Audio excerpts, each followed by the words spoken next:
Oke, mari kita sambung lagi kelanjutan dari novel Gunung Hua.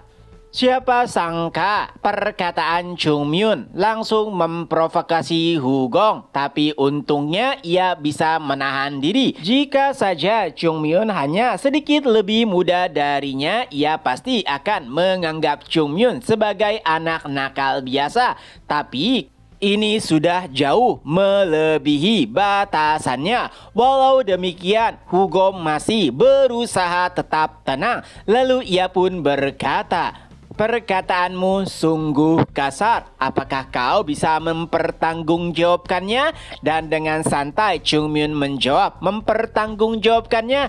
Ya, dengan pundakku sendiri aku akan menanggung semuanya." Perkataan Chungmyun walaupun santai tapi diucapkan dengan penuh percaya diri. Dan itulah yang membuat Hugong sedikit terkejut. Ia telah melalui pertarungan yang tak terhitung jumlahnya dan mudah baginya untuk mengetahui isi hati dan niat lawannya. Tapi anehnya, saat melihat sosok Chungmyun, ia sama sekali tidak bisa membaca apa yang ada di pikiran bocah tersebut. Ia tidak tahu dari mana keangkuhan dan kepercayaan dirinya muncul. Hugong kembali berkata, "Sebelumnya aku berkata akan mengajarimu. Tidak, aku akan sedikit mendisiplinkanmu dan menunjukkan seberapa tingginya langit." Ya, kala itu Hugong percaya bahwa Chungmyun hanyalah katak dalam tempurung. Pada usianya Chungmyun memang kuat dan luar biasa. Tapi itu saja, karena yang terkuat atau terbaik di Gunung Hua bukan berarti terbaik juga di luar sana.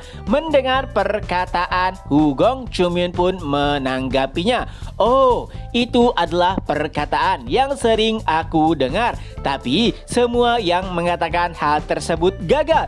Jadi aku belum tahu seberapa tingginya langit." Dan itu membuat Hugong semakin kesal. Ia pun kembali berkata, "Setidaknya kepercayaan dirimu setinggi langit dan bersiaplah, karena pedangku sama sekali tidak pandang bulu."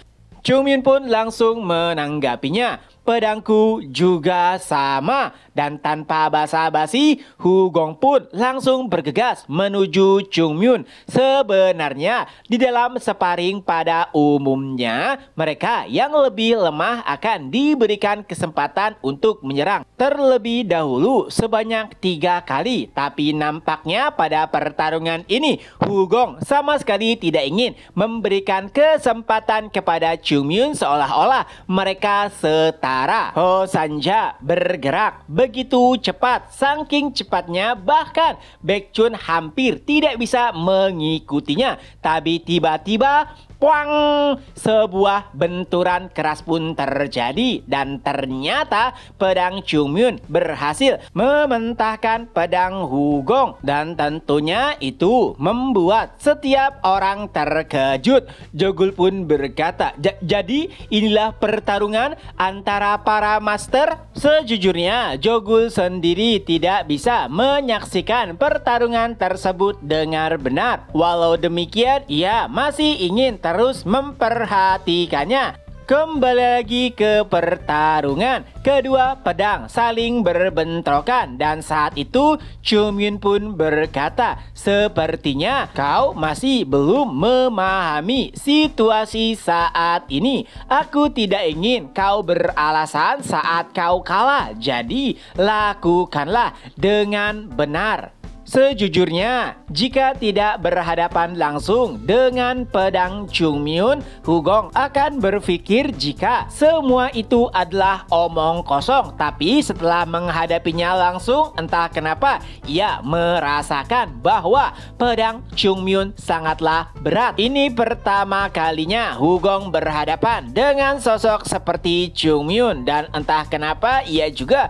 merasakan perasaan aneh saat berhadapan dengan pedangnya, seolah-olah pemahaman pedang Chungmyun jauh lebih tinggi dibandingkan dengan dirinya. Dan tentu saja itu adalah sesuatu yang tidak ingin dipercayai oleh Hugong. Jadi untuk memverifikasinya, Hugong pun mempertebal ki di pedangnya. Itu seperti membentuk sebuah dinding ki yang seharusnya tidak akan bisa ditembus oleh Chungmyun. Adapun jika Chungmyun bersikeras untuk menembusnya, ialah yang akan terluka. Tapi entah bagaimana akal sehatnya seperti tiba-tiba runtuh. Bukan hanya Chungmyun berhasil menghancurkan dinding kinya, ia bahkan tidak terluka sama sekali. Memang Hugong dari awal berpikir tidak mungkin mengalahkan Chungmyun hanya dengan 1-2 serangan saja. Tapi nampaknya Chungmyun jauh lebih kuat dan lebih berbakat dibandingkan dengan apa yang ia pikirkan. Dan beberapa saat setelah mementahkan serangan Hosanja, Chungmyun pun tersenyum lalu ia berkata, 3 serangan. Aku sudah memberikanmu 3 serangan. Jadi sekarang jangan menyalahkan jika pedangku begitu ganas. Awalnya Hugong sama sekali tidak memahami perkataan Chungmyun, dan saat menyadarinya wajahnya memerah. Ia nampak sangat marah. Ya, itu adalah sesuatu yang difikirkan oleh Hugong sebelumnya, yaitu peraturan tak tertulis di Kongho. Saat melangsungkan pertarungan, mereka yang lebih lemah dipersilakan untuk menyerang yang lebih kuat sebanyak 3 kali. Dan dari apa yang dikatakan oleh Chungmyun, seolah-olah ia memberikan kelonggaran kepada Hugong untuk menyerangnya sebanyak 3 kali terlebih dahulu.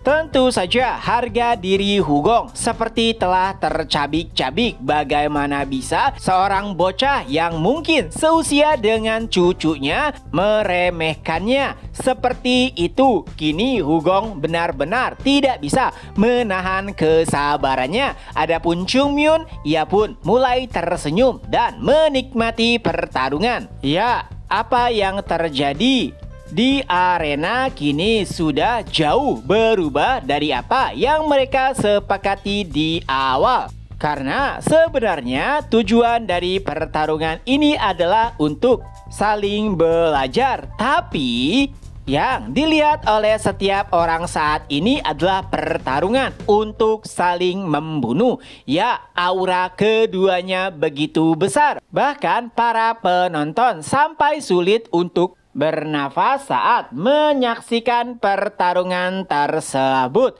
Ya, kedua pedang saling berbentrokan. Chungmyun masih nampak sangat tenang, tidak dengan Hugong. Aura membunuhnya benar-benar tidak bisa ditutupi. Lalu Chungmyun pun berkata, pada akhirnya kau menunjukkan warna aslimu. Sepertinya kau tidak bisa menahannya lagi. Ya, dari awal Hugong nampak seperti seseorang yang menyembunyikan jati dirinya. Oleh sebab itulah ia bertindak seperti orang yang bijak. Tapi provokasi Chungmyun berhasil membongkar sifat asli dari Hugong. Mendengar omong kosong yang terus keluar dari mulut Chungmyun, Hugong pun berkata, "Diam kau, dasar bajingan!"